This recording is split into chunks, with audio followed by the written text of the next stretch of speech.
సచివాలయంలో కలెక్టర్ల సదస్సులు ముఖ్యమంత్రి రేవంత్ రెడ్డి డిసెంబర్ 24, 2023న కలెక్టర్లతో మొదటిసారి సమావేశం నిర్వహించాం. ప్రజాపాలన ద్వారా దరఖాస్తులు స్వీకరించి నిజమైన లబ్ధిదారులను గుర్తించాలని ఆ సమావేశంలో ఆదేశించాం. ఎన్నికల కోడ్ ముగియగానే పారదర్శకంగా కలెక్టర్ల బదిలీలు నిర్వహించాం.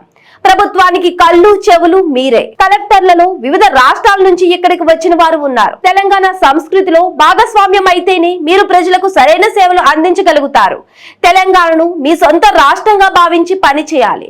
ప్రజలకు ప్రయోజనం చేకూరేలా మానవీయ కోణంలో మీ నిర్ణయాలు ఉండాలి. ఒక శంకరన్, ఒక శ్రీధరన్ లా సామాన్య ప్రజలు ఎప్పుడూ గుర్తు పెట్టుకునేలా మీరు పని చేయాలి.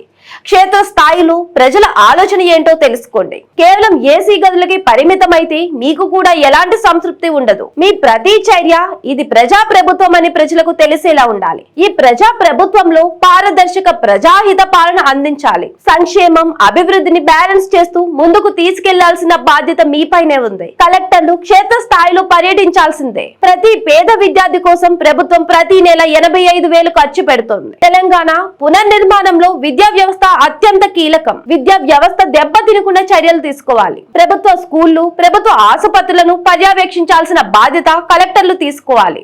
కొన్ని ప్రభుత్వ పాఠశాలల్లో టీచర్లు బదిలీ అయితే విద్యార్థులు సొంత కుటుంబ సభ్యుడిలా స్పందించారు. కలెక్టర్లు బదిలీ అయినా ప్రజల నుంచి అలాంటి స్పందన వచ్చేలా మీ పనితనం ఉండాలి. ప్రజావాణి సమస్యలను ఎప్పటికప్పుడు పరిష్కరించాలి. 6 గ్యారంటీలను పారదర్శకంగా అమలు చేసే బాధ్యత మీపైనే ఉంది. ఇది ప్రజా ప్రభుత్వం అని ప్రజలకు విశ్వాసం కల్పించాలి.